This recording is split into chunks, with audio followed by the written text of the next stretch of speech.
नमस्कार दोस्तों, मैं Dharmendra Verma online study with Dickie में आपका बहुत बहुत स्वागत करता हूं। आज हम यहां पर बात करेंगे आपकी एमपीटेट वर्ग 3 की जो वैकेंसी 2024 में आने वाली है उसके लिए यहां पर आपके लिए हम यहां पर बाल विकास के 150 प्रश्न लेकर आए हैं जो कि काफी इंपोर्टेंट रहेंगे। कुछ नए प्रश्न देखने को मिलेंगे, कुछ पुराने का मतलब जो आपके विगत वर्षों में प्रश्न पूछे गए उन प्रश्नों को भी इसमें इंक्लूड किया गया है। ये एक प्रैक्टिस सेट के रूप में आपको दिया जा रहा है ना। आप जितने ज्यादा अब यहाँ पर प्रैक्टिस करेंगे उतने ज्यादा आपके लिए अच्छा होगा, क्योंकि कम समय बचा है ना। तो प्रैक्टिस करना भी आपके लिए बहुत जरूरी है, कितने समय में आप प्रश्न कर लेते हैं। तो इन 150 प्रश्न की आपको प्रैक्टिस करना है। मैं प्रश्न पढ़ूंगा, 4 विकल्प पढ़ूंगा, उसी टाइम में आपको कमेंट्स के माध्यम से कमेंट्स में भी आप आंसर लिख सकते हैं। कॉपी रख लीजिएगा सामने, उसमें भी आंसर लिख लीजिएगा। जब 150 प्रश्न पूरे हो जाए तो जोड़ लीजिएगा कि आपके नंबर कितने हुए, कितने सही निकले, है ना 150 प्रश्नों में। तो शुरू करते हैं। यदि आपको वीडियो अच्छा लगे तो वीडियो को लाइक करना है, शेयर करना है, चैनल को सब्सक्राइब कर लेना है। यदि और इस प्रकार का वीडियो चाहिए तो कमेंट्स के माध्यम से बता सकते हैं ना। तो पहला प्रश्न आपसे पूछा गया है यहाँ पर, स्थूल क्रियात्मक कौशल कौन सा? स्थूल क्रियात्मक कौशल के बारे में पूछा गया है। लिखना है, चित्रकारी है, चलना है या पकड़ना है। किसी भी प्रकार का कुछ भी यहाँ पर मैं नहीं समझाऊंगा, है ना। प्रश्न पढ़ूंगा, 4 विकल्प पढ़ूंगा, आंसर बताऊंगा। क्या आएगा आपका यहाँ पर? देखिए, स्थूल के बारे में पूछा गया है तो चलना क्या है? स्थूल क्रियात्मक कौशल के अंतर्गत आता है। तीसरा वाला आपका करेक्ट होगा। दूसरा प्रश्न, विकास में निश्चित क्रम पाया जाता है। जो विकास में निश्चित क्रम सिर से पांव तक पाया जाता है, धड़ से कमर तक, कमर से पांव तक, या फिर पांव से सिर तक। याद रखिएगा, विकास का जो निश्चित क्रम शुरू होता है वो सिर से शुरू होता है। कहां से? सिर से, है ना।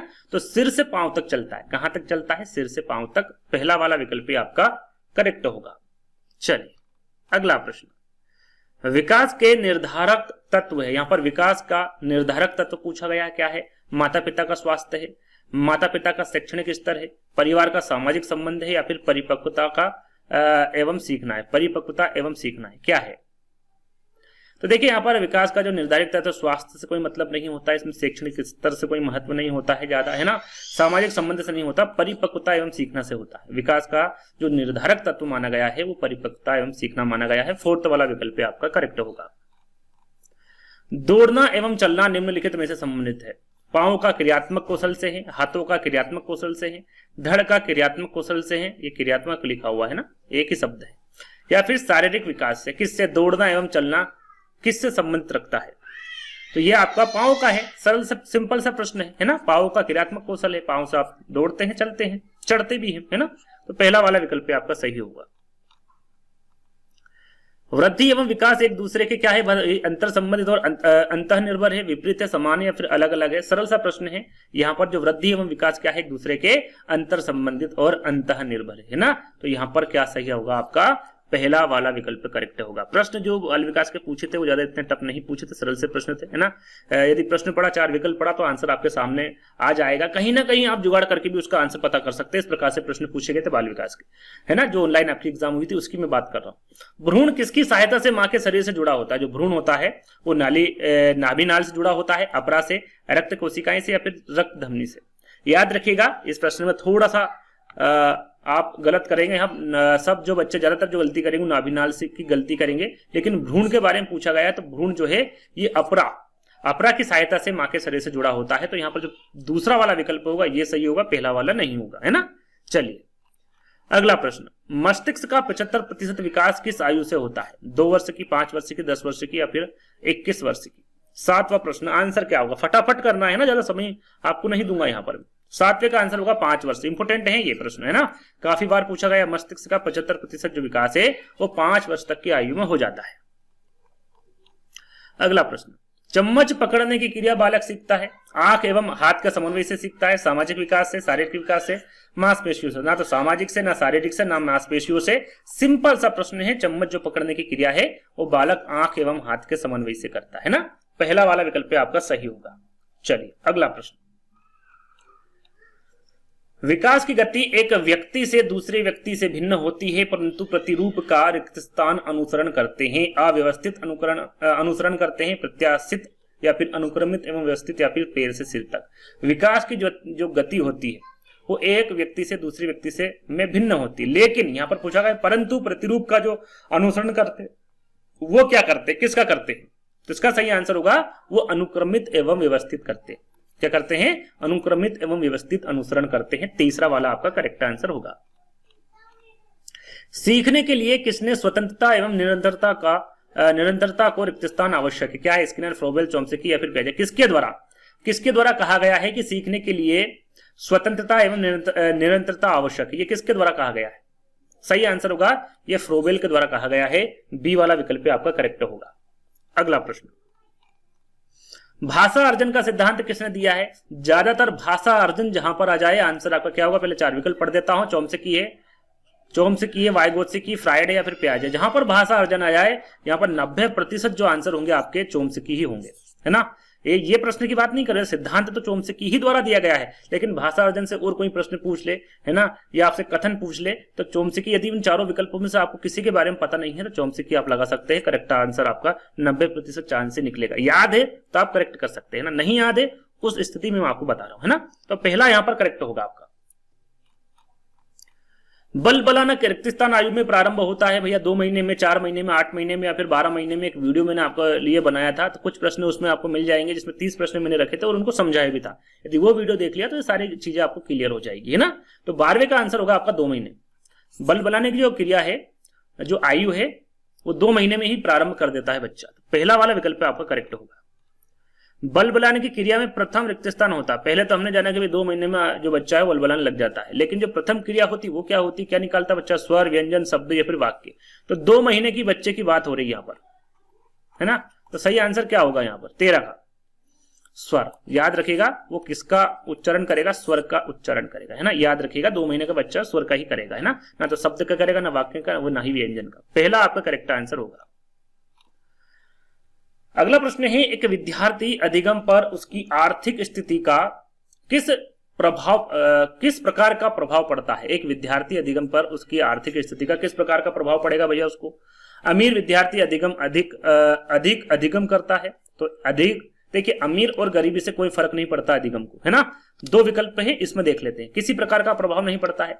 गरीब विद्यार्थी अधिक अधिगम करता है तो गरीब का तो यहाँ सवाल ही पैदा नहीं होता, चाहे वो गरीब हो या अमीर हो, उसे किसी प्रकार का भी प्रभाव नहीं पड़ेगा। सिंपल सा प्रश्न है, तीसरा वाला आपका करेक्ट होगा। चलिए अगला प्रश्न, निम्न में से कौन सा विकल्प उपलब्धि में व्यक्तिगत भिन्नता का प्रतीक नहीं है? व्यक्तिगत विभिन्नता का प्रतीक कौन सा नहीं, ये आपको बताना है। पूर्व अनुभवों में विभिन्नता, लिंग में विभिन्नता, रुचियों में विभिन्नता या फिर पूर्व निर्देशन में विभिन्नता। फटाफट आंसर दीजिए क्या होगा इसका? सही आंसर होगा, देखिए उपलब्धि में व्यक्तिगत भिन्नता का प्रतीक पूछा गया है, कौन सा नहीं है ना। तो लिंग में विभिन्नता नहीं, है ना। बी वाला विकल्प आपका सही होगा। हर प्रश्न को जल्दबाजी में आपको सही नहीं करना है ना।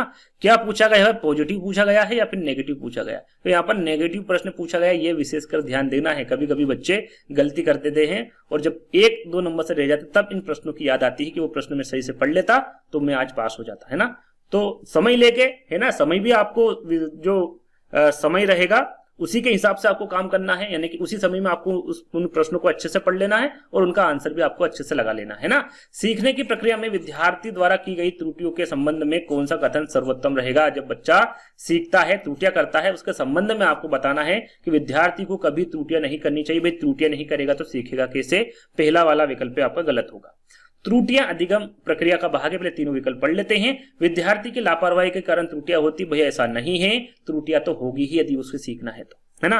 कभी कभी विद्यार्थी त्रुटियां कर सकता है तो कभी कभी क्या उसको, यदि वो सीखेगा तो हर बार त्रुटियां करेगा, है ना। जब ऐसा नहीं है कि मन होगा तो त्रुटियां करेगा, कभी भी उससे त्रुटियां हो सकती है। तो त्रुटियां क्या है? अधिगम प्रक्रिया का भाग है, सीखने का एक भाग है। बी वाला विकल्प आपका करेक्ट होगा। एक बालक के व्यक्तित्व के मापन को सर्वाधिक व्यक्तिपरक विधि, यहां पर देखिए एक बालक के व्यक्तित्व के मापन की सर्वाधिक व्यक्तिपरक विधि कौन सी है ये पूछी गई है। प्रक्षेपी विधि है, साक्षात्कार विधि है, प्रश्नावली विधि है या फिर समाज मिति विधि है। इस पर भी हमने एक वीडियो बनाया है, यदि उन वीडियो को देख लेंगे तो ये सारी जो विधियां हैं सारी आपको अच्छे से समझ में आ जाएगी। राइट आंसर होगा आपका प्रश्नावली विधि। याद रखिएगा व्यक्तित्व के मापन की जो सर्वाधिक व्यक्तिपरक विधि होगी वो प्रश्नावली विधि होगी। तीसरा वाला विकल्प आपका करेक्ट होगा।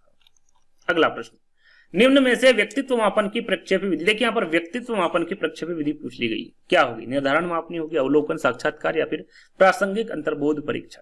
यहाँ पर बहुत सारी प्रक्षेपी विधि होती भैया, है ना, एक नहीं होती, इनकी भी विधियां होती और भी विधियां होती इनके अंतर्गत। तो ये वीडियो में प्रॉपर्ली बना चुका हूं, यदि नहीं देखा देख लीजिएगा, आपको समझ में आ जाएगा।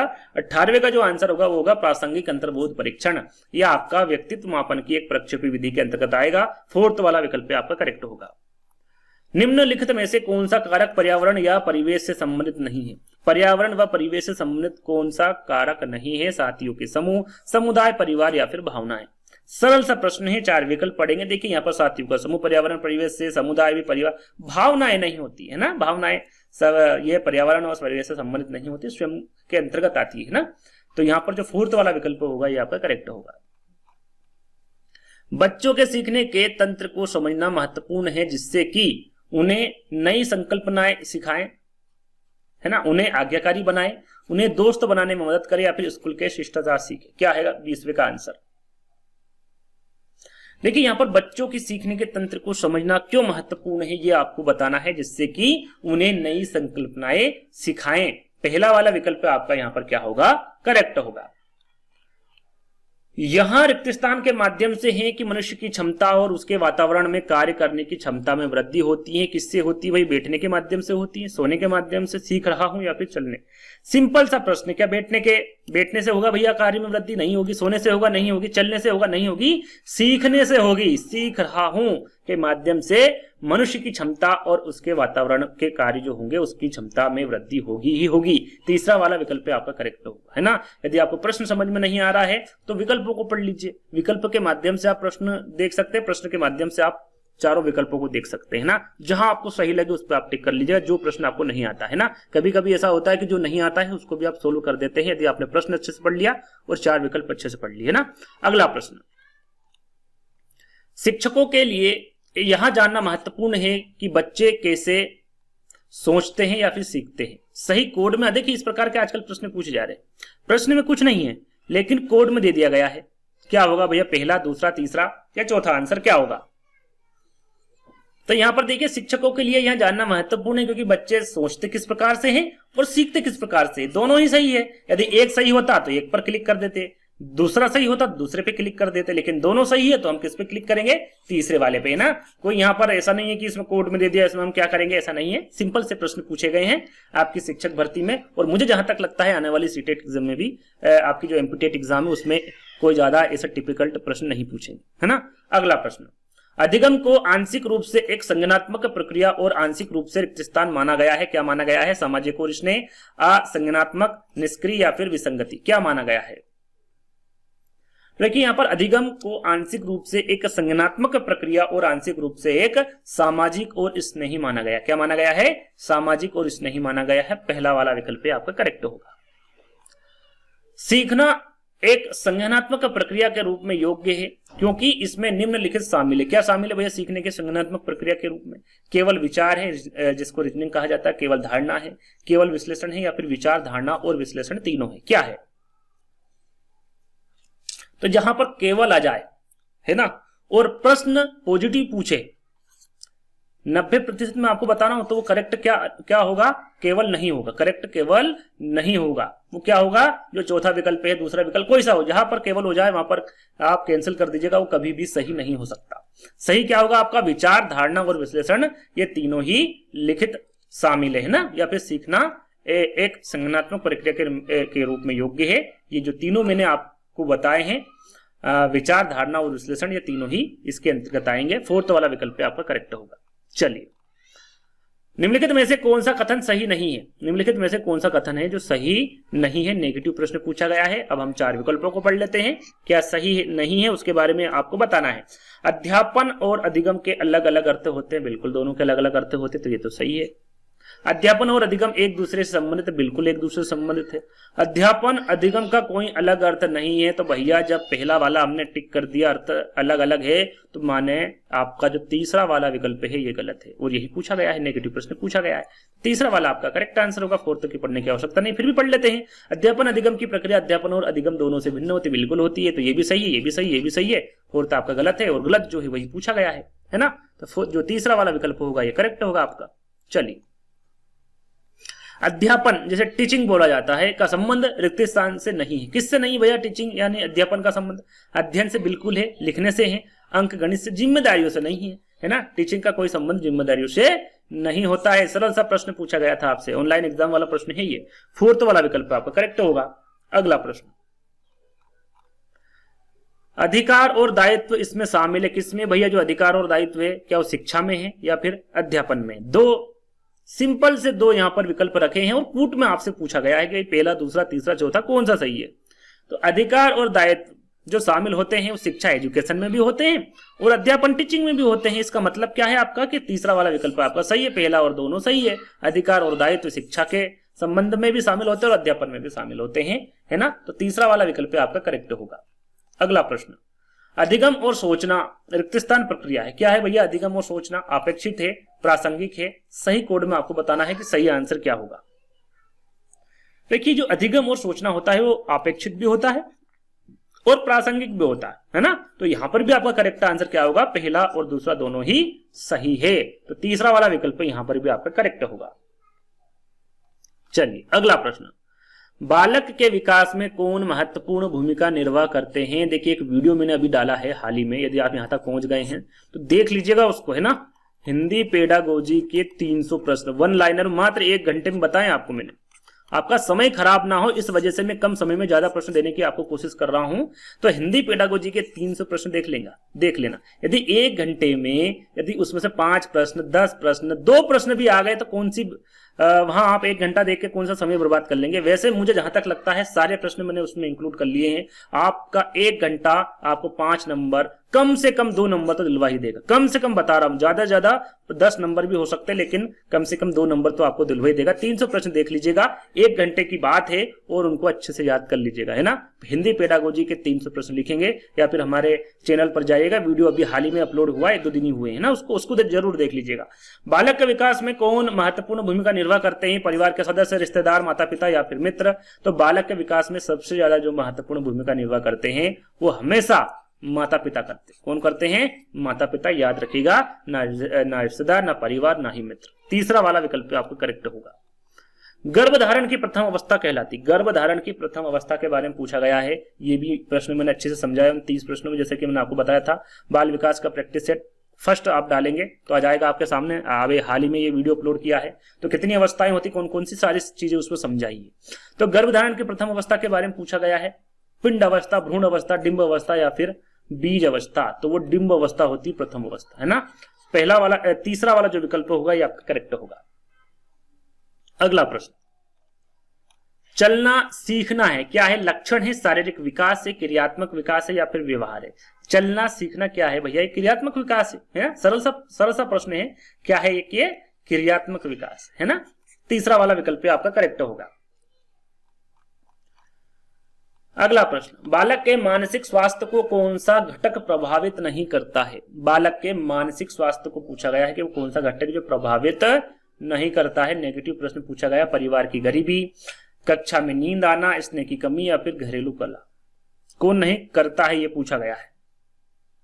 सही आंसर होगा कक्षा में नींद आना। देखिए गरीबी, परिवार में गरीबी ये मानसिक स्वास्थ्य को खराब कर सकती, प्रभावित कर सकती है ना। स्नेह की कमी से बच्चे का जो मानसिक स्वास्थ्य है उसमें कमी आ सकती है, घरेलू कलह में हो सकती है, लेकिन कक्षा में नींद आने से इसमें कुछ खास प्रभाव नहीं पड़ता, है ना। तो बी वाला विकल्प आपका यहाँ पर करेक्ट होगा। चलिए अगला प्रश्न, विकास का अर्थ यहां पर बताना क्या है? विकास का अर्थ क्या है? सीधा सीधा पूछा गया है। व्यवहार में परिवर्तन, कल्पना में परिवर्तन, आकार में परिवर्तन या फिर भावना में परिवर्तन। तो ना तो कला, ना आकार, ना भावना, किसमें? व्यवहार में परिवर्तन। पहला वाला विकल्प आपका करेक्ट होगा। चलिए अगला प्रश्न, कौन सा मानसिक विकार नहीं है? मानसिक विकार कौन सा नहीं है ये पूछा गया है। मिर्गी, गठिया, तंत्रिका रोग या फिर मनोविकृति। इस पर एक वीडियो प्रॉपर्ली बनाया मैंने। मानसिक विकार, अक्षमताएं, है ना। एक वीडियो में सारी चीजें आपको समझ आ जाएगी, है ना। अक्षमता वीडियो डालेंगे, उसके आगे लिख लीजिएगा ऑनलाइन स्टडी विद डीके। हर एक चीजों को वहां पर मैंने बारीकी से समझाया है, उस वीडियो को देख लीजिएगा। जितनी भी अधिगम अक्षमता है वो सारी आपको कंप्लीट याद हो जाएगी। किसी भी प्रकार का प्रश्न पूछ लेंगे आप गलत नहीं करेंगे। अधिगम अक्षमता के लिखने के बाद में चैनल का नाम लिख लीजिएगा ऑनलाइन स्टडी विद डीके और वो वीडियो देख लीजिएगा। हाल ही में अपलोड किया है, ज्यादा समय नहीं हुआ है। तो यहाँ पर कौन सा मानसिक विकार नहीं है इसके बारे में पूछा गया है। तो देखिए यहाँ पर जो गठिया है, ये गठिया मानसिक विकार के अंतर्गत नहीं आएगा। मिर्गी, तंत्रिका रोग और मनोविकृति ये तीनों ही मानसिक विकार के अंतर्गत आते हैं। याद रखिएगा, अच्छा प्रश्न था ये। अगला प्रश्न, मानसिक बीमारी में शामिल नहीं। फिर से वही प्रश्न पूछा गया भाई, मानसिक बीमारी में कौन सी बीमारियां क्या शामिल नहीं है? अनुवांशिकता कारक, बचपन का अनुभव, मस्तिष्क में परिवर्तन या फिर वात ज्वर। क्या नहीं है यहां पर देखिए नेगेटिव पूछा गया, हमेशा ध्यान दीजिएगा पूछा क्या गया है। तो मानसिक बीमारी के अंतर जो वात ज्वर होती है, ज्वर है ना, बीमार जो होते हैं ना, वो वात ज्वर जो है मानसिक बीमारी में शामिल नहीं है। फोर्थ वाला विकल्प आपका करेक्ट होगा। अगला प्रश्न, 1 वर्ष के स्वस्थ बच्चे का वजन होता है, 1 वर्ष का जो बच्चा होता है उसके स्वस्थ बच्चे का वजन कितना होता है।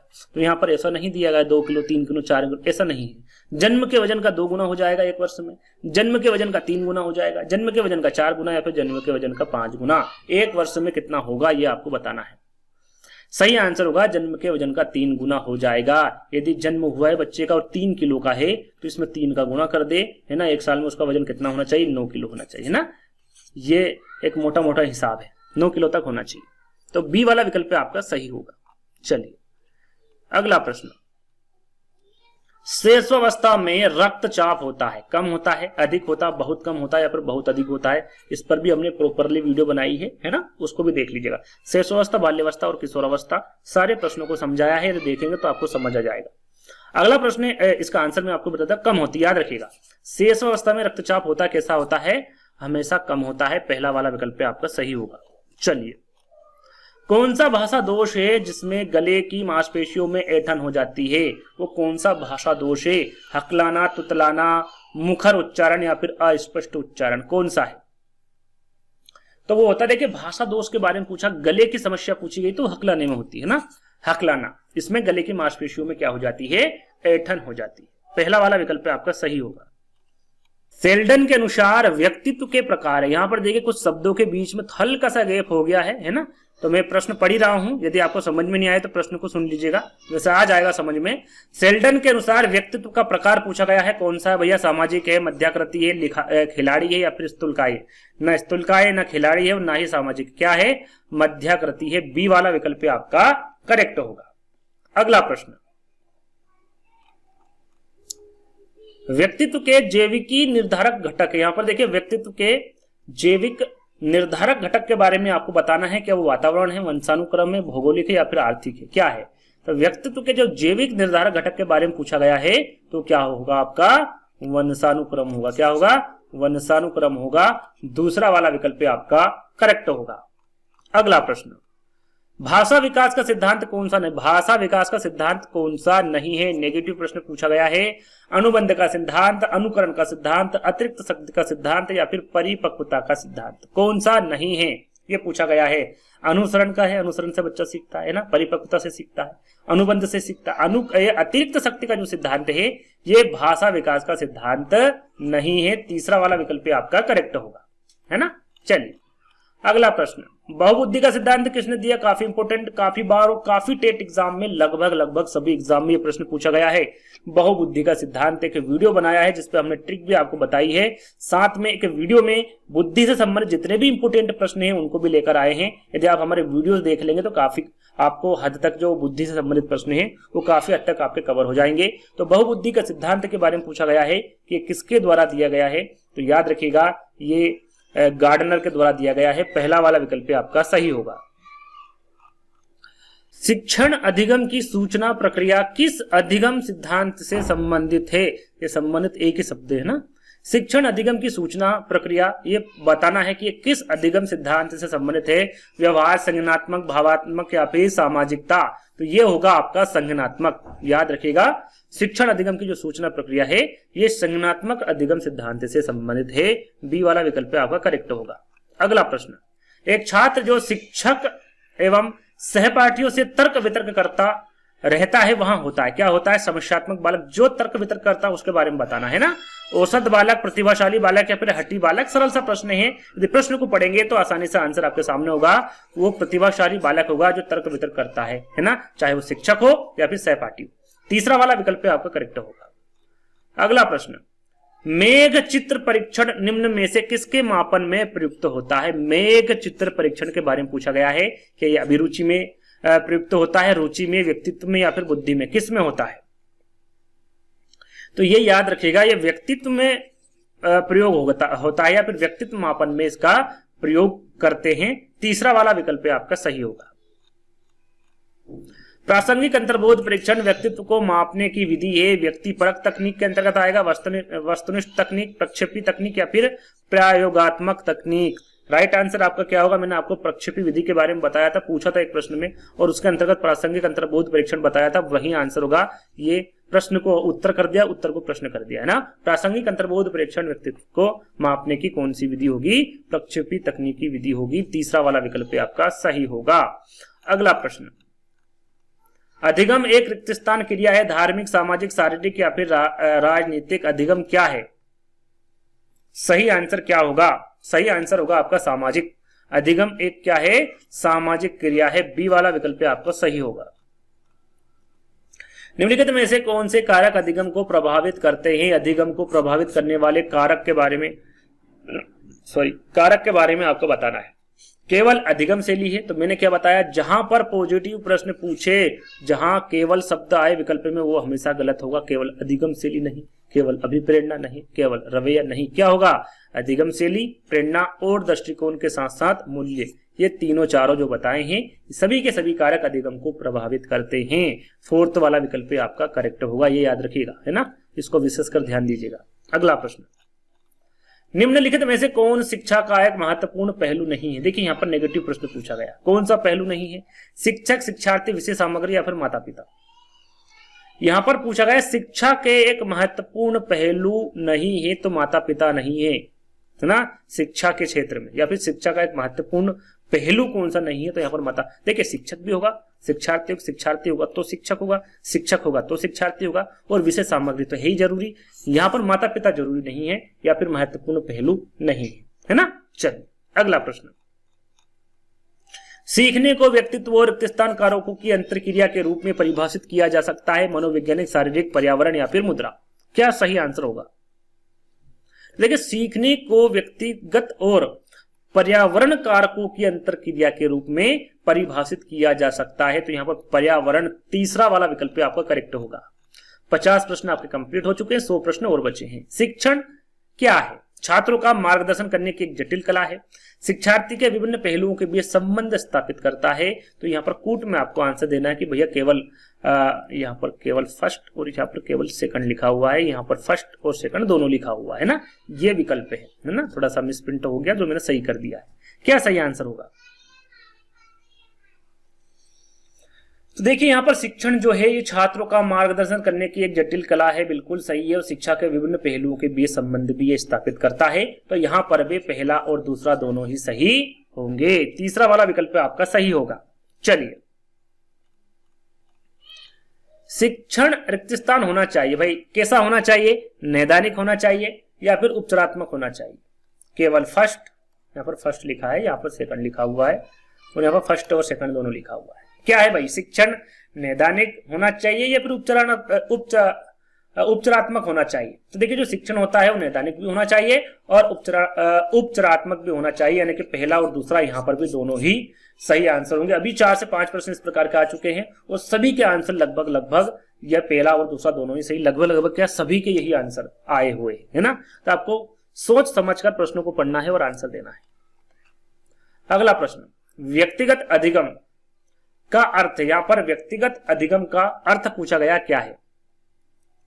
प्रत्येक व्यक्ति का अधिगम का अपना तरीका होता है। शिक्षण ने प्रत्येक व्यक्ति के अधिगम के लिए व्यक्तिगत शिक्षण योजनाएं बनाई है। यहां पर भी कूट में आपको आंसर देना है, क्या सही होगा? तो यहां पर देखिए सही आंसर बताना है, और अभी तक हमने जो प्रश्न पढ़े उसके सभी के आंसर सी आ रहे थे, लेकिन यहां पर सी नहीं होगा। प्रत्येक व्यक्ति का अधिगम का अपना तरीका होता है, बिल्कुल सही। प्रत्येक व्यक्ति का अपना जो सीखने का तरीका है वो अलग होता है, हो सकता है अलग, है ना।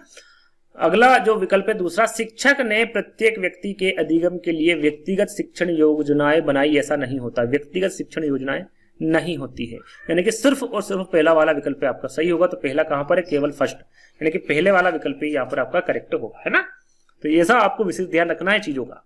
चलिए अगला प्रश्न, थ्रस्टन ने कितनी प्राथमिक मानसिक योग्यताओं का सुझाव दिया है? मानसिक योग्यताएं कितनी बताई हैं? 5, 6, 7, 8 कितनी बताई? जल्दी से फटाफट आंसर करिए। तो इनके द्वारा बताई गई है 7। कितनी बताई है? 7। इस पर भी वीडियो बना, सभी पे वीडियो बना चुका हूं, आप देखेंगे तो सारी चीजें आपको क्लियर हो जाएगी, देखेंगे सब आपको मिल जाएगा हमारे चैनल पर वीडियो के माध्यम से। तो कितनी बताई है? 7 है ना, तीसरा वाला विकल्प आपका सही होगा।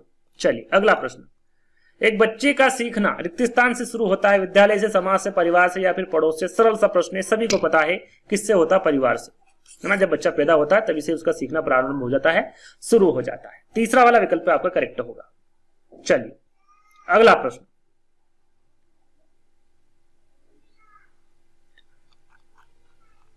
शिक्षण है क्या भैया? कला है, विज्ञान है? केवल फर्स्ट, केवल सेकंड? सरल सा प्रश्न है, कुछ पढ़ने की जरूरत नहीं। शिक्षण कला भी है और विज्ञान भी है, यानी कि दोनों है, फर्स्ट और सेकंड दोनों ही आपके करेक्ट आंसर होंगे, है ना।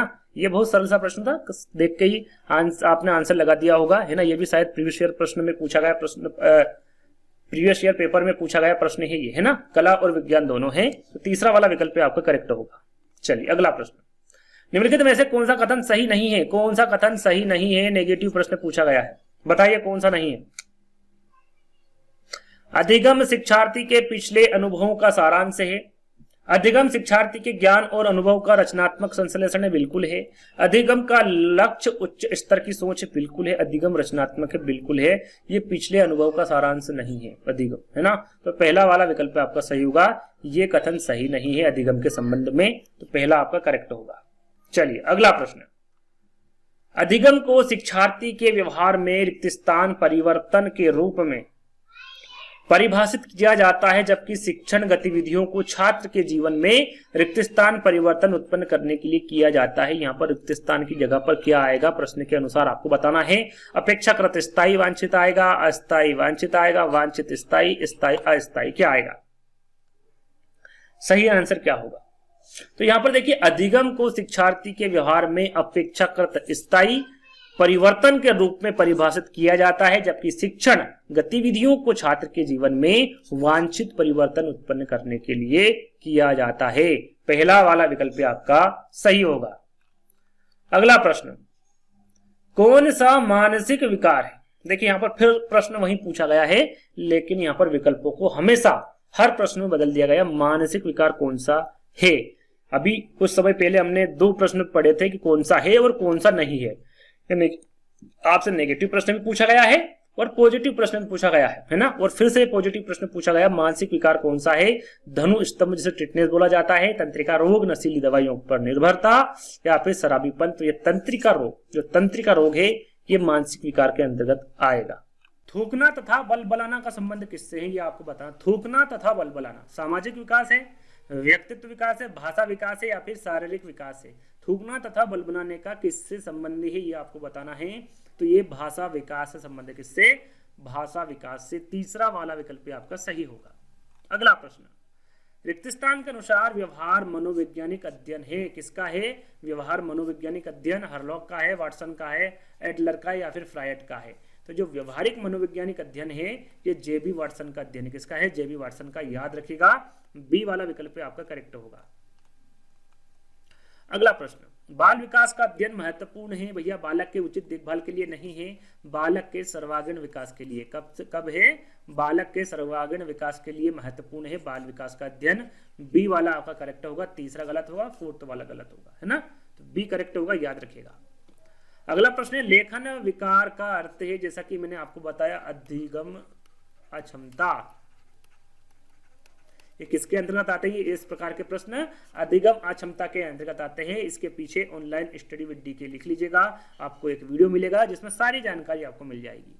लेखन विकार सरल सा प्रश्न है, लेखन यानी कि लिखना, है ना। तो पढ़ने में कठिनाई, लिखने में, समझने में कठिनाई, या फिर चलने में तो सरल सा लेखन से लिखना हो जाएगा, यानी कि लिखने में कठिनाई का अर्थ होता है लेखन विकार से, है ना।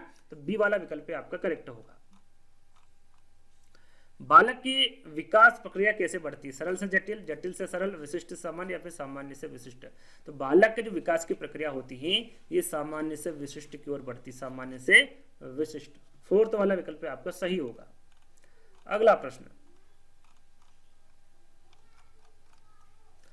मस्तिकाभिमुख नियम रिक्त स्थान से संबंधित है। कैसे संबंधित है भैया? मस्तिकाभिमुख नियम विकास से, वृद्धि से, भावना से, या फिर परिपक्वता से? किससे संबंध रखता है?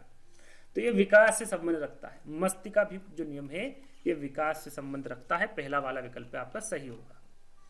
प्रसव की प्रथम अवस्था कहलाती, प्रसव की प्रथम अवस्था कौन सी कहलाती है, इसके बारे में पूछा गया है। निष्कासन, विस्तारण, विकास या फिर पूर्ण निष्कासन। तो प्रसव की प्रथम अवस्था के बारे में पूछे तो ये वो अवस्था विस्तारण कहलाती है। क्या कहलाती है? विस्तारण। बी वाला विकल्प आपका सही होगा। अगला प्रश्न, हिलना, अवसाद, डर एवं भय के लक्षण है। यहां पर हिलना, अवसाद, डर एवं भय के लक्षण कौन से? वो मिर्गी है, मनोविकृति है, मानसिक बीमारी या फिर मानसिक गिरावट है, क्या है? तो यहां पर सही आंसर क्या होगा? ये एक तरह की मनोविकृति है। हिलना, अवसाद, डर एवं भय के लक्षण किसके अंतर्गत आएंगे? मनोविकृति के अंतर्गत आएंगे। बी वाला विकल्प आपका सही होगा।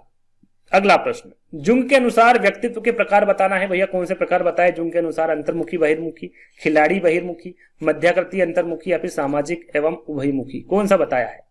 सरल सा प्रश्न है, थोड़ा बहुत भी आपने पढ़ा होगा तो अंतर्मुखी एवं बहिर्मुखी एक दूसरे से संबंध रखते हैं, है ना। तो ये जुंग के अनुसार व्यक्तित्व के जो प्रकार बताए हैं वो अंतर्मुखी एवं बहिर्मुखी से संबंधित प्रकार बताए हैं। ए वाला विकल्प आपका सही होगा। बालकों के व्यक्तित्व पर प्रभुत्वशाली अभिवृत्ति का प्रभाव पड़ता है। सुरक्षा की भावना है, या श्रेष्ठता की भावना है, सहयोग की भावना है या फिर आत्मविश्वास की भावना है? कौन सी भावना है ये आपको बताना है। सही आंसर होगा ये असुरक्षा की भावना है। बालकों के व्यक्तित्व पर प्रभुत्वशाली अभिवृत्ति का प्रभाव पड़ता है तो वो भावना होगी आपकी असुरक्षा की भावना, है ना। अगला प्रश्न, मानव व्यक्तित्व निम्नलिखित में से किसका परिणाम है? केवल अनुवांशिकता का, पालन पोषण एवं शिक्षा का, अनुवांशिकता और पर्यावरण के बीच अंतःक्रिया का या फिर केवल पर्यावरण का, किसका है? जैसा कि मैंने बताया जहां पर पॉजिटिव प्रश्न पूछे और केवल आ जाए तो वो तो दोनों विकल्प गलत होंगे। अब इन दोनों में से आंसर कौन सा होगा आपका? अनुवांशिकता और पर्यावरण के बीच अंतःक्रिया, है ना। तीसरा वाला विकल्प आपका सही होगा। कक्षा में चर्चा के दौरान एक शिक्षक अक्सर लड़कियों की तुलना में लड़कों पर अधिक ध्यान देता है। यहाँ एक उदाहरण है, लिंग भेदभाव, लिंग पहचान, लिंग प्रासंगिकता या फिर लिंग स्थिरता, क्या है? यदि ये जो शिक्षक है यदि इस प्रकार की हरकतें कर रहा है कि भाई लड़कियों की तुलना में लड़कों पर अधिक ध्यान देता है तो ये एक लिंग भेदभाव है। क्या है? लिंग भेदभाव है। पहला वाला विकल्प आपका सही होगा। चलिए अगला प्रश्न, निम्नलिखित में से कौन सा घटक मंदबुद्धि बालकों के लिए आवश्यक नहीं है? आवश्यक एक ही शब्द है ना, वो नहीं है। ये मंदबुद्धि बालक के लिए कौन सा घटक आवश्यक नहीं है ये पूछा गया है। सीखने की मंदगति, शारीरिक दोष, अमूर्त चिंता, अमूर्त चिंतन का अभाव या फिर मौलिकता। सही आंसर क्या होगा? तो यहां पर देखिए उस घटक के बारे में आपको बताना था जो मंदबुद्धि बालक के लिए आवश्यक नहीं है, तो वो है मौलिकता। क्या है? मौलिकता। फोर्थ वाला विकल्प आपका सही होगा। अगला प्रश्न, निम्नलिखित में से कौन सा बहुबुद्धि का प्रकार नहीं? देखिए यहां पर बहुबुद्धि का प्रकार कौन सा नहीं है ये आपको बताना। भाषाई, स्थानिक, पारस्परिक या फिर विश्लेषण। सही आंसर क्या होगा? देखिए भाषाई, स्थानिक और पारस्परिक ये तीनों ही बुद्धि के प्रकार है, बहुबुद्धि के। विश्लेषण नहीं है। आंसर आपका यही होगा। अगला प्रश्न, अगला प्रश्न पूछा गया था कि आईक्यू, इसे बुद्धि लब्धि भी कहते हैं, इसके मापने का सूत्र पूछा गया था कि भैया सूत्र क्या होता है? आईक्यू बुद्धि लब्धि का मापने का सूत्र क्या होता है? वास्तविक आयु, एक मिनट, वास्तविक आयु इंटू मानसिक आयु इंटू 100 होगा। मानसिक आयु बटे वास्तविक आयु इंटू 100 होगा। वास्तविक आयु इंटू मानसिक आयु बटे 100 होगा या फिर 100 इंटू वास्तविक आयु बटे मानसिक आयु, क्या होगा, है ना। बुद्धि लब्धि मापने का सूत्र क्या बताया गया है? तो ये बताया गया है मानसिक आयु बटे वास्तविक आयु इंटू 100। इससे आप आईक्यू या फिर बुद्धि लब्धि निकाल सकते हैं। बी वाला विकल्प आपका करेक्ट होगा। चलिए अगला प्रश्न, फ्रायड के अनुसार मन के 3 घटक है। पहले तो आपको पता होना चाहिए कि फ्रायड के अनुसार कितने घटक बताए? मन के 3 घटक बताए हैं। कौन कौन से? अहम, इदम, पराहम, अचेतन, नैतिक, अनैतिक, मौखिक, गुदा, लैंगिक या फिर प्राथमिक, माध्यमिक, तृतीयक। सरल सा प्रश्न है, आप सभी को पता होगा। अहम, इदम और पराहम। फ्रायड के अनुसार जो मन के 3 घटक बताए हैं वो अहम, इदम और पराहम, है ना। ये इदम है, ठीक है। तो पहला वाला विकल्प आपका करेक्ट होगा। चलिए अगला प्रश्न, बच्चों के व्यक्तित्व पर माता पिता का प्रभाव है। अस्तित्वहीन है, बाल्यावस्था में सबसे कमजोर है, प्रारंभिक बाल्यावस्था में सबसे मजबूत, संपूर्ण जीवन काल में एक समान रहता है। बच्चों के व्यक्तित्व पर माता पिता का कैसा प्रभाव रहता है ये आपको बताना है। तो याद रखेगा प्रारंभिक जो बाल्यावस्था होती है इसमें सबसे मजबूत रहता है माता पिता का प्रभाव। तीसरा वाला विकल्प पे आपका सही होगा, है ना। अगला प्रश्न, आप एक आदमी को कुछ भी नहीं सिखा सकते हैं, आप उसे अपने भीतर खोजने में उसकी मदद कर सकते हैं। यहाँ किसके द्वारा कहा गया? गैलीलियो के द्वारा, मॉरिसन के द्वारा, जॉन के द्वारा या फिर ग्रीन के द्वारा? किसके द्वारा कहा गया है ऐसा कि भैया आप एक आदमी को कुछ भी नहीं सिखा सकते, आप उसे अपने भीतर खोजने में उसकी मदद कर सकते हैं, है ना। ये किसके द्वारा कहा गया है? ये गैलीलियो गैलीली के द्वारा कहा गया है। पहला वाला विकल्प आपका करेक्ट होगा। अगला प्रश्न, निम्नलिखित में से कौन अधिगम में योगदान देने वाला व्यक्तिगत कारक नहीं है? अधिगम में योगदान देने वाला व्यक्तिगत कारक कौन सा नहीं है, ये आपको बताना है। नेगेटिव प्रश्न, प्रेरणा, रुचि, योग्यता या फिर नजर। तो सरल सा प्रश्न, 4 विकल्प पढ़ते ही आपको आंसर सामने होगा, नजर, है ना। प्रेरणा, रुचि और योग्यता ये तीनों ही अधिगम में योग्यता देने वाले व्यक्तिगत कारक है, नजर नहीं है। 4th वाला विकल्प आपका करेक्ट होगा। अगला प्रश्न, थॉमस पी ग्रीन के अनुसार शिक्षण एक शिक्षक का कार्य है जो बच्चे के रिक्त स्थान के लिए किया जाता है। अधिगम के लिए, प्रशिक्षण के लिए, मूल्यांकन के लिए या फिर विकास के लिए? सरल सा प्रश्न है, विकास के लिए, है ना। ग्रीन के अनुसार शिक्षण एक शिक्षक का कार्य क्या है? जो बच्चे के विकास के लिए किया जाता है। डी वाला विकल्प आपका सही है। अगला प्रश्न है, निम्नलिखित में से कौन सा या फिर कौन से कथन सत्य है? 2 कथन दिए हुए हैं, इसमें से कूट में आपको बताना है कि सही कौन सा है। दृश्य शिक्षार्थी देखकर बेहतर सीखते हैं, दृश्य शिक्षार्थी प्रचुर मात्रा में नोट्स लेते हैं। क्या सही होगा? फर्स्ट, सेकंड, दोनों या फिर दोनों नहीं? क्या सही आंसर होगा इसका? तो यहां पर देखिए कौन सा कथन सत्य है ये पूछा है। दृश्य शिक्षार्थी देखकर बेहतर सीखते, बिल्कुल सही आंसर है आपका। दृश्य शिक्षार्थी प्रचुर मात्रा में नोट्स लेते, बिल्कुल ले सकते हैं, तो दोनों ही सही हो सकते हैं। तो पहला और दूसरा दोनों ही सही होंगे। चलिए अगला प्रश्न,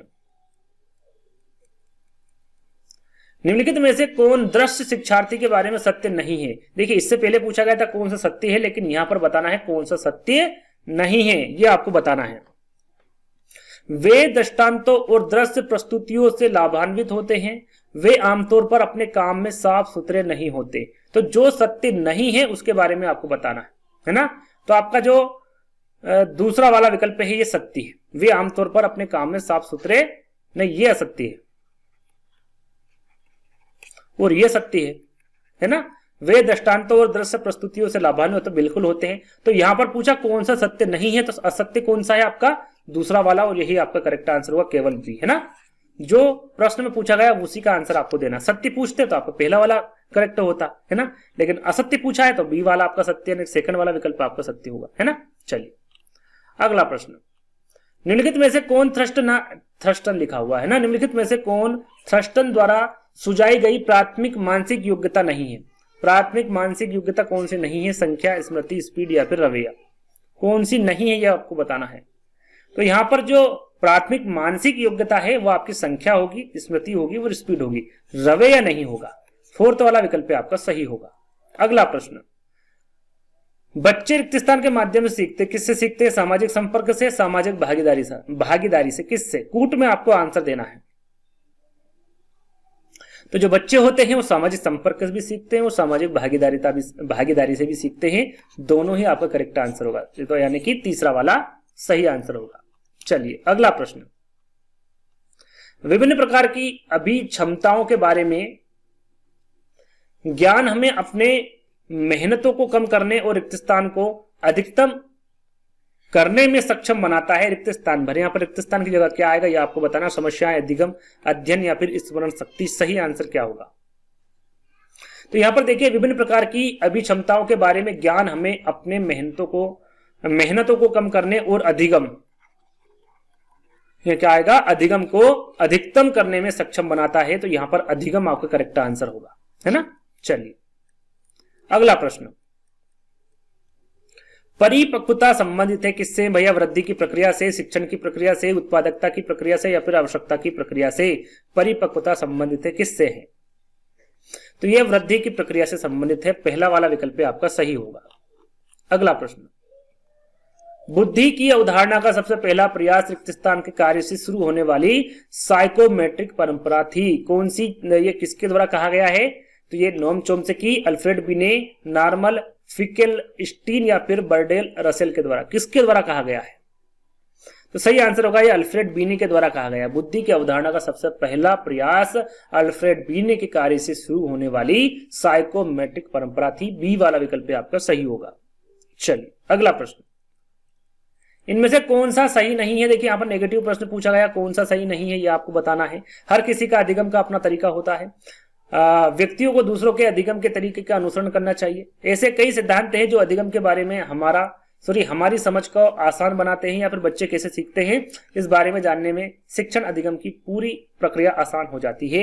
यहाँ पर इनमें से कौन सा कथन सही नहीं है इसके बारे में आपको बताना है। तो सही आंसर होगा कि व्यक्तियों को दूसरे के अधिगम के तरीके का अनुसरण करना चाहिए, ऐसा नहीं करना चाहिए, यानी कि यह सत्य कथन है। तो बी वाला विकल्प आपका करेक्ट होगा। अगला प्रश्न, बीने ने बुद्धि के रिक्त स्थान मुख्य तत्वों का सुझाव दिया है। 2, 3, 4, 5 कितने तत्वों का सुझाव दिया है बीने ने? राइट आंसर आपका होगा इन्होंने 4 तत्वों का सुझाव दिया है ना। 4th वाला विकल्प आपका करेक्ट होगा। 4th नंबर करेक्ट होगा, लेकिन आपका आंसर तीसरा वाला करेक्ट होगा, है ना, तीसरा वाला, सी वाला। चलिए अगला प्रश्न, शिक्षा के संदर्भ में सामाजिकरण का अर्थ यहां पर आपको बताना क्या होगा? सामाजिक मानदंड का अनुसरण, स्वयं के सामाजिक मानदंड, समाज में बड़ों का सम्मान या फिर सामाजिक वातावरण को समायोजित करना। शिक्षा के संदर्भ में सामाजिकरण का अर्थ आपको बताना है क्या होता है। तो ये होता है सामाजिक वातावरण को समायोजित करना, ये होता है शिक्षा के संदर्भ में सामाजिकरण का अर्थ। 4th वाला विकल्प आपका करेक्ट होगा। अगला प्रश्न, समुदाय सबसे छोटी क्षेत्रीय समूह है जो सामाजिक जीवन के सभी पहलुओं को अपना सकता है। यहां परिभाषा किसके द्वारा दी गई? डेविस के, बर्ग के, रास के या फिर बोगार्ट्स के? किसके द्वारा दी गई परिभाषा है? राइट आंसर है आपका डेविस के। डेविस द्वारा दी गई परिभाषा है, पहला वाला विकल्प आपका सही होगा। अगला प्रश्न, निम्नलिखित में से वहां कौन मानदंड है जिस पर प्रश्न पत्र बनाने के बाद विचार नहीं किया जाना चाहिए? प्रश्नों में सही उत्तर के मुख्य अवयव शामिल रहने चाहिए। प्रश्नों का सही उत्तर शिक्षार्थी के अवश्य मिलना चाहिए। उत्तर के लिए उपयुक्त प्रश्नवाचक शब्द प्रश्नों में उपयोग किया जाना चाहिए, या फिर प्रश्न ना तो ज्यादा कठिन ना ही ज्यादा आसान होने चाहिए। क्या सही होगा? प्रश्न को एक बार फिर दोहरा लेते हैं, निम्नलिखित में से वह कौन सा मापदंड है जिस पर प्रश्न पत्र बनाने के बाद विचार नहीं किया जाना चाहिए? तो वह है प्रश्न ना तो ज्यादा कठिन ना ही ज्यादा आसान होना चाहिए, है ना। यहाँ पर 4th वाला जो विकल्प होगा ये आपका बिल्कुल करेक्ट होगा। चलिए अगला प्रश्न, एकाधिक शैक्षणिक तकनीकें, मिश्रित शिक्षण सामग्री, बहुमूल्यांकन तकनीकें और सामग्री की जटिलता और प्रकृति में भिन्नता लिखा हुआ है ना। प्रकृति में भिन्नता निम्नलिखित में से किसके साथ जुड़ी हुई है? ये सारी की सारी जो सामग्रियां हैं ये किसके साथ जुड़ी हुई है ये आपको बताना है। शिक्षण का शाश्वत डिजाइन, उपचारात्मक अध्यापन, पृथक दिशा निर्देश या फिर पारस्परिक अध्यापन। तो ये जो जुड़ी हुई है ये पृथक दिशा निर्देश के साथ जुड़ी हुई है। तीसरा वाला जो विकल्प होगा ये आपका सही होगा, है ना। चलिए अगला प्रश्न, ग्रेड अंकों से भिन्न कैसे होते हैं? यहाँ प्रश्न निम्नलिखित में से किस वर्ग के प्रश्नों से संबंधित है? अपसारी, विश्लेषणात्मक, ओपन एडेड या फिर समस्या हल। तो ग्रेड अंकों से भिन्न कैसे होते हैं जो ये प्रश्न है ये विश्लेषणात्मक वर्ग के प्रश्नों से संबंधित होते हैं। बी वाला विकल्प आपका सही होगा। अगला प्रश्न, व्यक्तिगत अंतर के कारण छात्र अध्ययन की आदतों के मामले में अलग होते हैं, जैसे कि वे विभिन्न विषयों के बारे में अपनी रुचि और दृष्टिकोण के मामले में अलग है। बिल्कुल सही है। वे विभिन्न चीजों के अध्ययन के बारे में अपने दृष्टिकोण, विश्वास और राय में अलग है। ये भी सही है। वे अलग अलग चीजों का अध्ययन करके अपने दृष्टिकोण और उद्देश्यों में अलग होते हैं। ये भी आपका बिल्कुल सही आंसर हो गया। दिए गए सभी विकल्प सही है। 4th वाला आपका करेक्ट आंसर होगा, है ना। चलिए अगला प्रश्न, वैलेंटाइन के अनुसार शब्द आमतौर पर उन बच्चों का वर्णन करने के लिए प्रयोग किया जाता है जिनका व्यवहार या व्यक्तित्व किसी चीज में गंभीर रूप से असामान्य हो। असाधारण बच्चे होते हैं, पिछड़े हुए बच्चे होते हैं, असामान्य बच्चे या फिर समस्या से ग्रस्त बच्चे होते हैं। कैसे होते हैं? तो सही आंसर होगा, देखिए वैलेंटाइन के अनुसार समस्या से ग्रस्त जो बच्चे होते हैं वो शब्द आमतौर पर उन बच्चों का वर्णन करने के लिए प्रयोग किया जाता है जिनका व्यवहार या व्यक्तित्व किसी चीज में गंभीर रूप से असामान्य हो। 4th वाला विकल्प आपका सही होगा। बाहरी समस्याएं विघटनकारी व्यवहार है जो अक्सर दूसरों के लिए परेशानी का कारण बनते हैं। ये क्या अग्रेशन है, अतिसक्रियता है, आवेगशीलता है या फिर लापरवाही है? इन चारों में से करेक्ट आंसर आपको बताना है। ये कूट में आंसर आपको बताना है। क्या होगा 96 का? देखिए यहां पर सही आंसर होगा आपका बाहरी समस्याएं, विघटनकारी व्यवहार है जो अक्सर दूसरों के लिए परेशानी का कारण बनते हैं। वो अग्रेशन भी है, अति सक्रियता भी है, आवेशशीलता भी है ना, आवेगशीलता और लापरवाही भी है, यानी कि चारों विकल्प आपके यहाँ पर करेक्ट होंगे, है ना। तो पहला वाला आपका क्या होगा, सही होगा आंसर। अगला प्रश्न, टाइफाइड के टीके का प्रथम डोज रिक्त स्थान के दौरान दिया जाता है, कितने महीने या फिर कितने वर्ष में दिया जाता है ये बताना। 3 महीने, 5 महीने, 5 वर्ष या फिर 6 वर्ष। कब दिया जाता है टाइफाइड के टीके का प्रथम डोज? सही आंसर होगा ये 5 वर्ष में दिया जाता है। कितने वर्ष में? 5 वर्ष के बच्चों को ये डोज, प्रथम डोज दिया जाता है। तीसरा वाला विकल्प आपका सही होगा। चलिए अगला प्रश्न, जब एक शिक्षक का समय सही उत्तरों की संख्या आदि जैसे कुछ मानदंडों के आधार पर सही उत्तरों के लिए शिक्षार्थी की प्रशंसा करते हैं तो यहां एक उदाहरण बन जाता है रिक्त स्थान का। किसका उदाहरण बन जाता है? आंतरायिक दृष्टिकरण का, निरंतर सुदृष्टिकरण का, आकार देने और क्रमिक सन्निकटन का, या फिर सजा का। किसका उदाहरण बन जाता है ये आपको बताना है। तो सही आंसर होगा ये आंतरायिक दृष्टिकरण का उदाहरण बन जाता है। याद रखिएगा पहला वाला विकल्प आपका यहां पर करेक्ट होगा। प्रजातियों में अनौपचारिक रूप से पाए जाने वाली प्रतिक्रियाएं निम्नलिखित में से किसे कहते हैं? जाति वृत्ति कार्य कहते हैं, व्यक्ति वृत्ति कार्य कहते हैं, अनुभव को, या फिर अधिगम को? किसे कहते हैं? तो ये सही आंसर होगा ये जाति वृत्ति कार्य कहते हैं। पहला वाला विकल्प आपका करेक्ट होगा। चलिए अगला प्रश्न, निम्नलिखित में से कौन छात्रों के लिए अधिगम का एक नकारात्मक शिक्षक संबंधित कारक है? प्रश्न में पूछा गया है और ये 100वां प्रश्न है। इसके बाद 50 प्रश्न और आपके बचेंगे। निम्नलिखित में से कौन छात्रों के लिए अधिगम का एक नकारात्मक शिक्षक संबंधित कारक है? नेगेटिव प्रश्न पूछा गया है, ध्यान दीजिएगा। तो 4 विकल्प हैं आपके सामने। घर की खराब स्वच्छता बनाए रखना, लड़कियों के खिलाफ सामाजिक भेदभाव, पारंपरिक और नीरस शिक्षण शैली, या फिर घर पर पारिवारिक झगड़ा। अधिगम के एक नकारात्मक शिक्षण संबंधित कारक बताना है। तो यहाँ पर जो पारंपरिक और नीरस शिक्षण शैली है ये आपका नकारात्मक शिक्षण संबंधित कारक होगा। तीसरा वाला विकल्प आपका सही होगा। घर से कोई संबंध नहीं, लड़की से कोई संबंध नहीं है, घर का पारिवारिक झगड़े से भी इसका कोई संबंध नहीं रहता है। तीसरा वाला विकल्प आपका सही होगा। व्यवहार का विकास रिक्त स्थान से होता है, सामान्य से विशिष्ट, विशिष्ट सामान्य, अनिश्चित क्रम में, या फिर अप्रत्याशित होता है। तो ये प्रश्न में थोड़ी देर पहले बताया था, लेकिन ये दूसरे सेट में पूछा गया प्रश्न था, यानी कि प्रश्न को हल्का सा घुमा दिया गया है, लेकिन आंसर आपका वही होगा, सामान्य से विशिष्ट। पहला वाला विकल्प आपको सही होगा। चलिए अगला प्रश्न, निम्नलिखित में से कौन सा वस्तु स्थायित्व की अवधारणा की विशेषता नहीं? वस्तु स्थायित्व की अवधारणा की कौन सी विशेषता नहीं है? नेगेटिव प्रश्न है। पदार्थ स्थान घेरना, निराकार, या फिर स्थायी? क्या है सही आंसर? होगा आपका निराकार, है ना। जो निराकार है ये वस्तु स्थायित्व की अवधारणा की विशेषता नहीं है ना। चलिए, निम्नलिखित में से कौन सी क्रिया गैर हाजिर की श्रेणी में नहीं होगी? यहां पर देखिए गैर हाजिर की श्रेणी में कौन सी नहीं होगी, यानी क्रिया यानी कि विकल्प के बारे में पूछा गया और कूट में आपको आंसर देना है। तो यहाँ पर देखिए, बच्चा कभी विद्यालय नहीं जाता लेकिन चुपके से किसी जगह पर ताश खेलने जाता है, तो ये गैर हाजिर के अंतर्गत आएगा, है ना। गैर हाजिर है ना, लेकिन पूछा क्या गया है, कौन सी नहीं होगी, यानी कि ये विकल्प सही नहीं है प्रश्न के अनुसार। तो यहां पर अपन कट लगा देते हैं। दूसरा विकल्प, एक बच्चा जो विद्यालय जाता है लेकिन कक्षा में नहीं जाता, भाई कक्षा में नहीं जाएगा तो गैर हाजिर होगा, है ना। तो ये भी विकल्प के अनुसार गलत है। तो सही आंसर क्या होगा आपका? ना तो पहला और ना ही दूसरा, है ना। डी वाला विकल्प आपका गलत होगा। चलिए अगला प्रश्न, गंभीर रूप से मानसिक क्षीणता वाले बच्चे रिक्त स्थान होते हैं, शिक्षणीय होते हैं या फिर प्रशिक्षणीय होते हैं? कूट में आंसर देना, पहला, दूसरा, दोनों, या फिर दोनों नहीं। क्या होगा सही आंसर? तो यहां पर जो गंभीर रूप से मानसिक क्षीणता वाले जो बच्चे होते हैं ये प्रशिक्षणीय होते, क्या होते हैं? प्रशिक्षणीय होते हैं, यानी कि जो बी वाला विकल्प होगा ये आपका बिल्कुल करेक्ट आंसर होगा। अगला प्रश्न, परिवार और स्कूल के बीच संबंधों पर एपस्टीन के अध्ययन के संदर्भ में निम्नलिखित में से कौन सा सही नहीं है? यहाँ पर देखिए नेगेटिव प्रश्न पूछा गया है, कौन सा सही नहीं है विकल्प ये आपको बताना है। अधिक लोकतांत्रिक घरों से आने वाले बच्चों द्वारा अधिक भागीदारी दिखाई गई। यहाँ बताया गया है कि जिन परिवारों में लोकतांत्रिक पद्धति का पालन किया जाता है वहां बच्चों ने अधिक स्वतंत्रता दिखाई है। यहाँ बताया गया है कि जिन परिवारों में लोकतांत्रिक पद्धति का पालन किया गया था वहां स्कूल के प्रति उसका दृष्टिकोण सकारात्मक था, या फिर हालांकि उन परिवारों से संबंधित ऐसे बच्चों के ग्रेड जहां लोकतांत्रिक पैटर्न का पालन किया गया था निम्न था। पूछा गया था प्रश्न में कौन सा सही नहीं है, तो सही नहीं है कि हालांकि उन परिवारों से संबंधित ऐसे बच्चों के ग्रेड जहां लोकतांत्रिक पैटर्न का पालन किया गया था निम्न था। ये जो फोर्थ वाला विकल्प होगा ये आपका सही नहीं होगा और यही आपका आंसर होगा, है ना। चलिए, निम्नलिखित में से किसने सामाजिकरण की यहाँ परिभाषा दी है कि सामाजिकरण उस प्रक्रिया को संदर्भित करता है जो काफी असहाय मानव शिशु को एक आत्म जागरूक जानकार व्यक्ति में बदल देता है जो अपने समाज की संस्कृति के तरीकों में कुशल है। ये सामाजिकरण की जो परिभाषा है ये किसके द्वारा दी गई? ये गिडेट्स के द्वारा, वार्सली के द्वारा, बिल्टन के द्वारा या फिर पावलोव के द्वारा। तो ये जो सामाजिकरण की परिभाषा है ये एंथनी गिडेट्स के द्वारा दी गई परिभाषा है। पहला वाला विकल्प आपका करेक्ट होगा।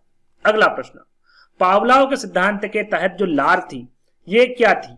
अनुकूलित उद्दीपन था, अनुकूलित अनुक्रिया, प्रानुकूलित उद्दीपन या फिर प्रानुकूलित अनुक्रिया। तो देखिए पावलोव के सिद्धांत के अनुसार पूछा कि लार क्या थी, तो यह अनुकूलित अनुक्रिया थी। बी वाला विकल्प आपका सही होगा।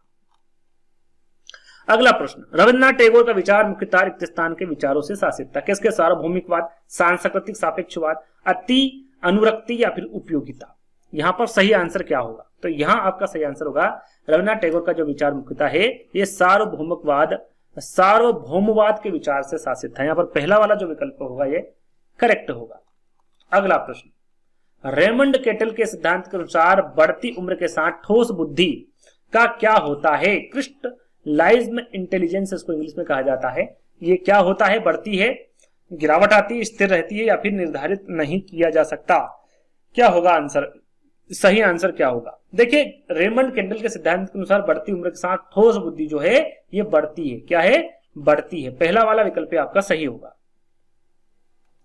अगला प्रश्न, बंडूरा ने गर्व, संतुष्टि और सिद्धि की भावना को रिक्त स्थान के रूप में वर्णित किया है। बाहरी दृष्टिकरण, आंतरिक दृष्टिकरण, बाहरी कारक या फिर आंतरिक फैक्टर्स। सही आंसर क्या होगा? इसका सही आंसर को देखिए, बंडूरा ने गर्व, संतुष्टि और सिद्धि की भावना को आंतरिक सुदृष्टिकरण के रूप में वर्णित किया है। बी वाला विकल्प आपका करेक्ट होगा। अधिगम के लिए निम्नलिखित में से कौन सा दृष्टिकोण प्रतिफल और प्रोत्साहन से जुड़ा है? व्यवहारवादी दृष्टिकोण, मानवतावादी दृष्टिकोण, संज्ञानात्मक दृष्टिकोण या फिर सामाजिक सांस्कृतिक दृष्टिकोण। 111 का सही आंसर क्या होगा? अधिगम के लिए जो दृष्टिकोण प्रतिफल और प्रोत्साहन से जुड़ा है वो व्यवहारवादी दृष्टिकोण है। पहला वाला विकल्प आपका करेक्ट होगा। अगला प्रश्न, जन्मजात वृत्ति का निम्नलिखित में से कौन सा पहलू क्रिया या अनुप्रयोग से संबंधित है? संवादात्मक जुड़ा हुआ शब्द है ना। संवादात्मक पहलू, संज्ञानात्मक पहलू, प्रभावशाली पहलू या फिर सकारात्मक पहलू। प्रश्न है कि जन्मजात वृत्ति का इन चारों में से कौन सा पहलू क्रिया या अनुप्रयोग से संबंधित है? 112 का सही आंसर होगा सकारात्मक पहलू। डी वाला विकल्प आपका करेक्ट होगा। निम्नलिखित में से किस सिद्धांत को जनसंचार के सिद्धांत के रूप में परिभाषित किया गया है? जनसंचार के सिद्धांत के रूप में सामाजिक अंतर सिद्धांत को परिभाषित किया है, व्यक्तिगत अंतर सिद्धांत को, नैतिक अंतर सिद्धांत को या फिर संज्ञानात्मक अंतर सिद्धांत को। राइट आंसर आपका होगा यहाँ पर व्यक्तिगत अंतर सिद्धांत को परिभाषित किया है जनसंचार के सिद्धांत के रूप में, है ना। बी वाला विकल्प आपका करेक्ट होगा। अगला प्रश्न, उस अधिनियम का नाम बताना है आपको जिसे समावेशी व्यापक माना जाता है और जिसका उद्देश्य भारत में दिव्यांग व्यक्तियों को समान अवसर प्रदान करना है। वो अधिनियम कौन सा है? दिव्यांगजन अधिकार अधिनियम 2016, 2014, 2018 या फिर 2013। राइट आंसर आपका होगा यहाँ पर दिव्यांगजन अधिकार अधिनियम 2016। याद रखिएगा, सन याद रख लीजिएगा, 2016 राइट आंसर होगा। अगला प्रश्न, एक शिक्षक को ब्लैक बोर्ड पर लिखते समय निम्नलिखित में से किस बिंदु पर ध्यान केंद्रित नहीं करना चाहिए? यहाँ पर नेगेटिव प्रश्न पूछा गया। सुपाठ्य लेखन, आरेखों में बहुरंगी चाक का प्रयोग, ब्लैक बोर्ड पर सीधी रेखा या फिर प्रवाही लेखन का प्रयोग। किस पर ध्यान नहीं केंद्रित करना चाहिए ये पूछा गया है। तो प्रवाही लेखन का प्रयोग है ना, जो फोर्थ वाला विकल्प है ये आपका यहाँ पर बिल्कुल सही होगा। इस पर ध्यान केंद्रित नहीं करना चाहिए एक टीचर को, एक शिक्षक को। चलिए अगला प्रश्न, पियाजे के मानसिक विकासात्मक सिद्धांत के निम्नलिखित में से किस चरण का बौद्धिक विकास समय के वस्तुकरण द्वारा चिन्हित है? संवेदी गतिक अनुकूलन की अवधि, प्रतिकारात्मक विचार की अवधि, पूर्वधारण विचार की अवधि या फिर सहज विचार की अवधि। सही आंसर क्या होगा? पियाजे के अनुसार आपको बताना है। राइट आंसर आपका होगा, देखिए पियाजे के द्वारा ही संवेदी गतिक अनुकूलन की अवधि दी गई है और यही आपका सही आंसर होगा, पहला वाला, है ना। चलिए, एक श्रवण बाधित बच्चे को सीखने में काफी समय देना पड़ता है। किसमें, लेखन में। श्रवण बाधित, जो सुन नहीं सकता, उसके बारे में बात की जा रही, लेखन में, पढ़ने में, भाषा में या सुनवाई में। यदि आपको समझ आ गया होगा तो ये होगा भाषा, है ना।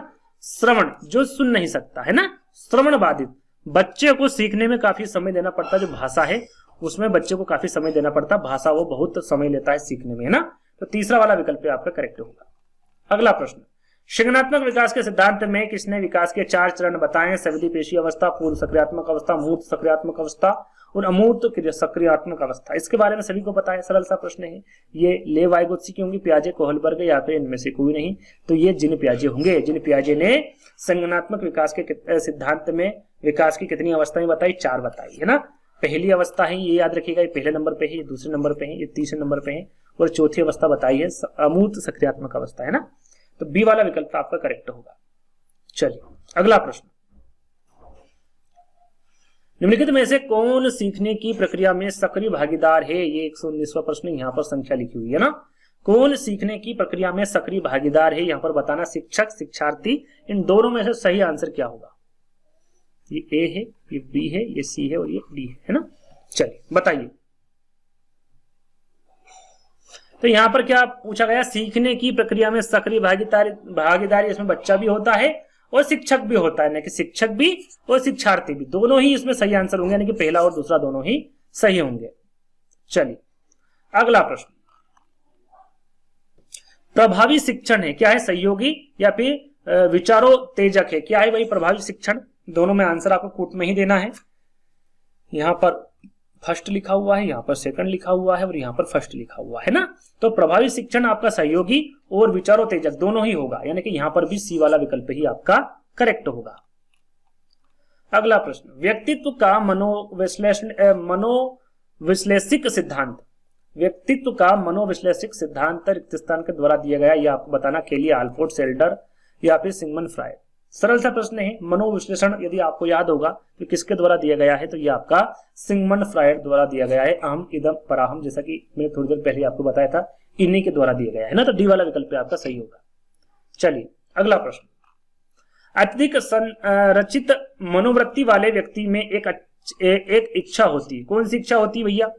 उत्तेजनाओं के प्रति खराब संज्ञानात्मक प्रतिक्रिया देना, उत्तेजना के लिए त्वरित संज्ञानात्मक प्रतिक्रिया दें, ऐसी भावनाएं और मान्यता है जो उसके दृष्टिकोण का खंडन करती है, या फिर दिए गए विकल्पों में से कोई नहीं।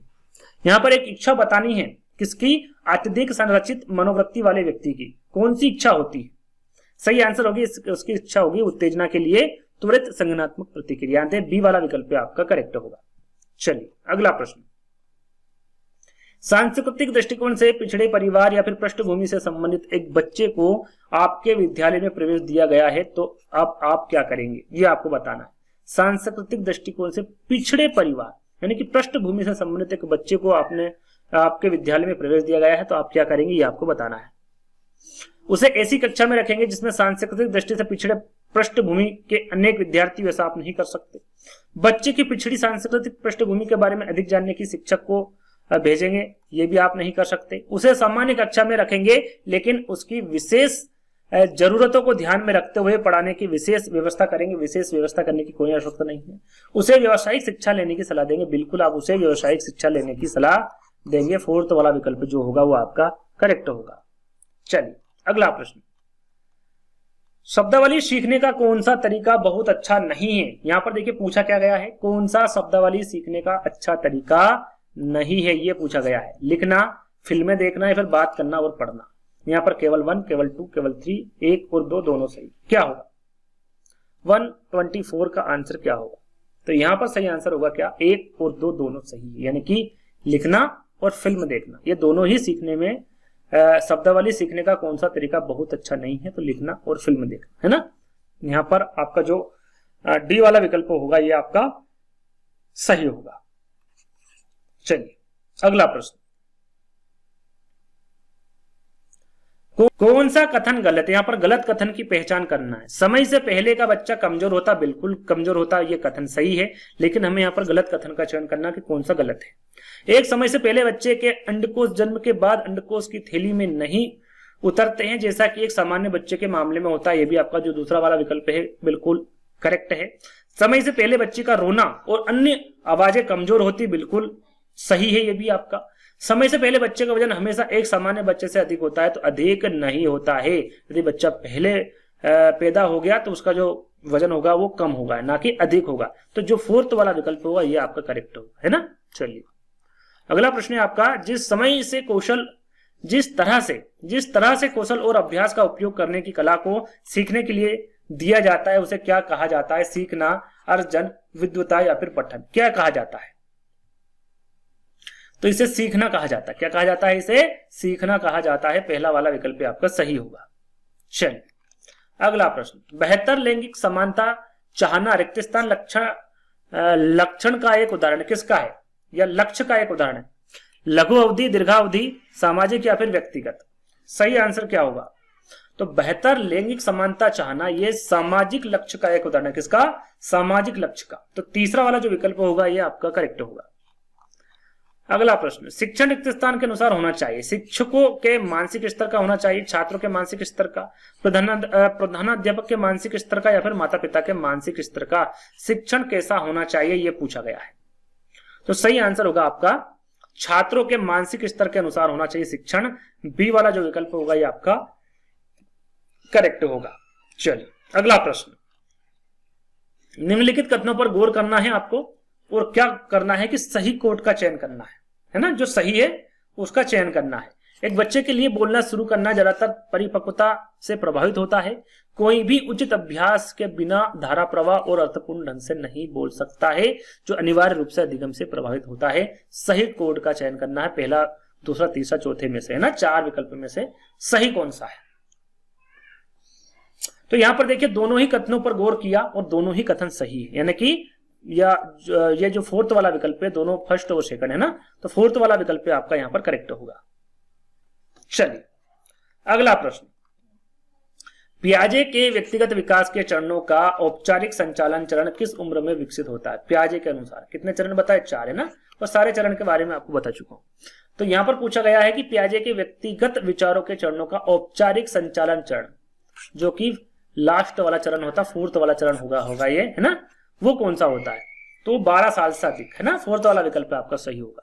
ये पहला चरण, ये दूसरा चरण, और ये तीसरा चरण, और ये चौथा चरण। तो फोर्थ वाला विकल्प आपका यहां पर करेक्ट होगा। चलिए अगला प्रश्न, किशोर न्याय बच्चों की देखभाल और संरक्षण अधिनियम 2015 के बारे में निम्नलिखित में से कौन सा कथन गलत है? नेगेटिव प्रश्न बताना है, कौन सा गलत है ये आपको इन चारों विकल्पों के माध्यम से चयन करना है। तो इसमें बच्चा यानी कि चाइल्ड या कानून का उल्लंघन करने वाला बच्चा का नाम बदलकर किशोर कर दिया जाता है, तो ऐसा नहीं होता है, यानी कि पहला वाला ही विकल्प आपका क्या हो गया? सही हो गया ना। 3 विकल्प पढ़ने की आवश्यकता नहीं है, पहला ही आपका गलत है।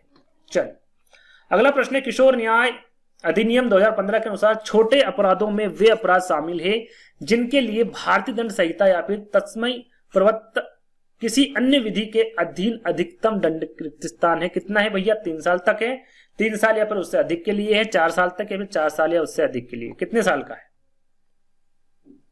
तो ये जो अधिकतम दंड है 3 साल तक का। कितना है? 3 साल तक का है। पहला वाला विकल्प आपका सही होगा।